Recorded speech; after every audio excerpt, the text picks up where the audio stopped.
نحمدہ و نصلی علی رسولہ الکریم اما بعد فاعوذ باللہ من الشیطان الرجیم بسم اللہ الرحمن الرحیم۔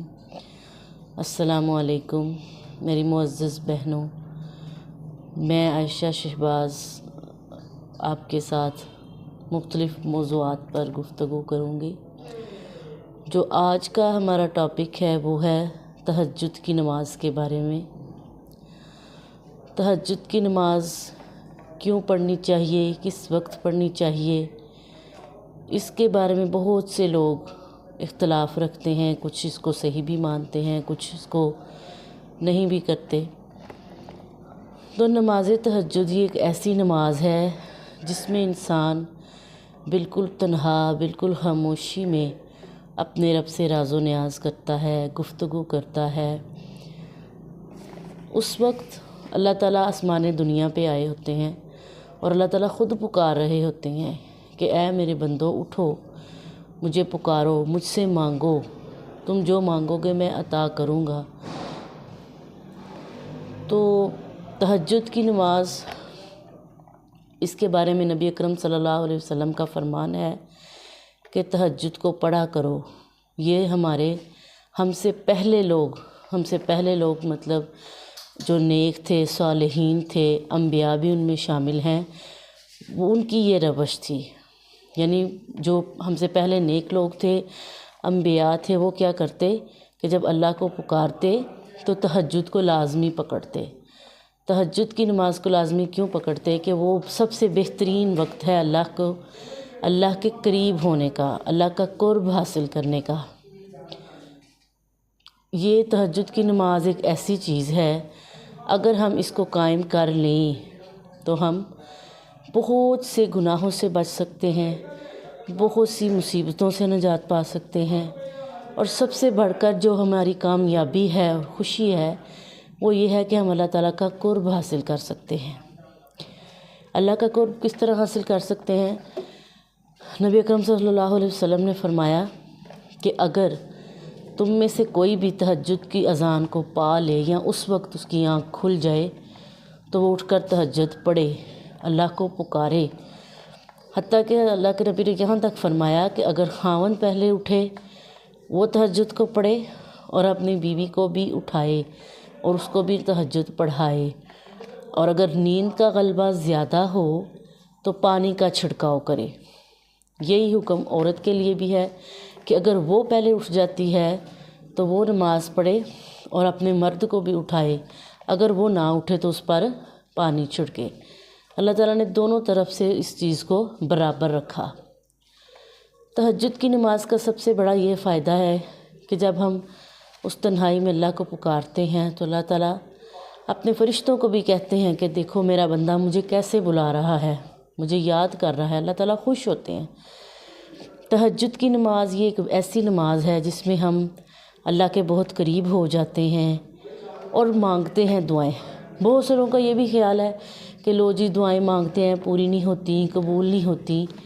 یہ بات نہیں ہے، دعائیں قبول ہوتی ہیں، لیکن وہ اس وقت اللہ تعالیٰ انہیں قبول فرماتے ہیں یا اس وقت اس کا نتیجہ رکھتے ہیں جب ہمیں اس کی ضرورت ہو، یا جب ہمیں اس چیز کی چاہت ہو، وہ چاہیے ہو کہ ہمیں اب مل جائے، وہ اس وقت کے لیے اللہ تعالیٰ اس کو سنبھال کے رکھتے ہیں۔ یہ بات نہیں ہے کہ اللہ تعالیٰ دعائیں قبول نہیں کرتے یا ہماری سنتے نہیں، اس طرح کی بات نہیں۔ اللہ تعالیٰ پوری کائنات کے خالق و مالک ہیں۔ دنیا میں جتنے بھی انسان جہاں کہیں بھی اللہ کا ذکر کرتے ہیں، اللہ کی عبادت کرتے ہیں سچے دل سے، مخلص ہو کر، اللہ پہ یقین رکھ کر، بھروسہ رکھ کر، یعنی یہ یقین رکھنا کہ ہم یہ پڑھ رہے ہیں تو اللہ تعالیٰ ہماری اس مراد کو پورا کریں گے، ہماری بات کو ضرور سنیں گے، تو وہ کام ہوتا ہے۔ اگر آپ کی نیت بری ہے اور دکھاوے کی نماز ہے تو اس کا پھر آپ کو کوئی فائدہ نہیں، اس کا کوئی اجر بھی نہیں ہے۔ اگر ہم تہجد کی نماز کو بھی جیسے ہم باقی 5 نمازیں پڑھتے ہیں، فجر ہے، ظہر، عصر، مغرب، عشاء، ان کے ساتھ ساتھ اگر ہم تہجد کو بھی لازم پکڑ لیں تو میرا نہیں خیال کہ ہم یہ کہہ سکیں کہ ہمیں کسی چیز کی کمی ہے یا ہم پر اللہ کی نظر کرم نہیں ہے۔ یا ہم مشکل میں ہیں، برے حالات میں ہیں، اللہ تعالیٰ سے یہ دعا کرنی چاہیے کہ ہمارے ایمان کو اس قدر مضبوط کر دے کہ ہم کوئی بھی کام، کوئی بھی بات، کوئی بھی لفظ کہنے سے پہلے اللہ کو یاد کر لیں، اور جو کام شروع کرنے سے پہلے اللہ کو یاد کر لیا جائے، اللہ کا نام لے لیا جائے، اس کام میں خرابی ناممکن ہے۔ ہاں، بہت سے لوگ اگر اپنی نیت کے بارے میں، نیتوں کو اچھا نہ رکھنا، دل میں اچھی باتیں نہ رکھنا، دکھاوا کرنا، تو جو جیسی نیت رکھے گا، جیسا دکھاوا کرے گا، یا جو بھی اس کے دل میں ہے، اس کو پھر رزلٹ بھی اس کے مطابق ہی ملتا ہے۔ تہجد کی نماز بہت سی چیزوں سے بچنے کا وسیلہ بن جاتی ہے۔ اس میں کیا آتا ہے؟ سب سے پہلے تو یہ آتا ہے کہ اگر ہم تہجد کے پابند ہو جائیں تو جتنے ہمارے گناہ ہیں وہ آہستہ آہستہ اللہ تعالیٰ ان کو مٹا دیتے ہیں، اور نیکسٹ آنے والے ٹائم میں بھی اگر ہم کوئی گناہ کرتے ہیں تو اللہ تعالیٰ اس کو بھی مٹا دیتے ہیں۔ دوسری بات، انسان اللہ کے نزدیک ہو جاتا ہے، یعنی یہ تو اللہ تعالیٰ نے قرآن پہ بھی فرمایا نا کہ جب انسان اللہ کو شدت سے پکارتا ہے تو نبی اکرم صلی اللہ علیہ وسلم کا فرمان ہے کہ اللہ تو انسان کی شرگ سے بھی زیادہ نزدیک ہے۔ انسان اللہ کو پکار کے تو دیکھے۔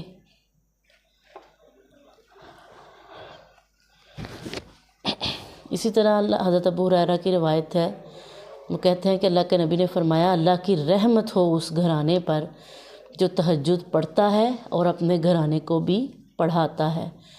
حتیٰ کہ حضرت ابو ہریرہ کہتے ہیں اللہ کے نبی نے 3 دفعہ یہی الفاظ بولے کہ اللہ کی رحمت ہو اس گھر پر جو تہجد کو پابند کر لے، اللہ کی رحمت ہو اس گھر پر جو خود بھی تہجد کو پڑھے اور اپنے گھر والوں کو بھی اس کی عادت ڈالے۔